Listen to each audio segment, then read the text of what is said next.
میرپور خاص شہر بھر میں ڈینگی اور ملیریا کی صورتحال پر کنٹرول کرنے کے لیے ڈپٹی کمشنر زاہد حسین میمن کی ہدایت پر پوسٹ آفس چوک پر مچھر مار مہم کا آغاز کیا گیا۔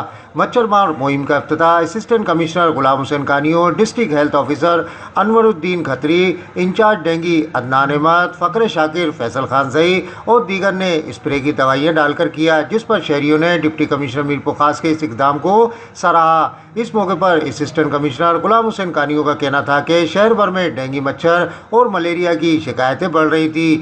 اس وجہ سے ڈپٹی کمشنر کی ہدایت پر آج سے پورے شہر کے ہر علاقے میں یہ اسپرے روزانہ کی بنیاد پہ کیا جائے گا۔ اس موقع پر ڈپٹی کمشنر کے پی اے محمد خالد اور میونسپل کمیٹی عملہ اور شہریوں کی بڑی تعداد موجود تھی۔ محمد شہزاد خان۔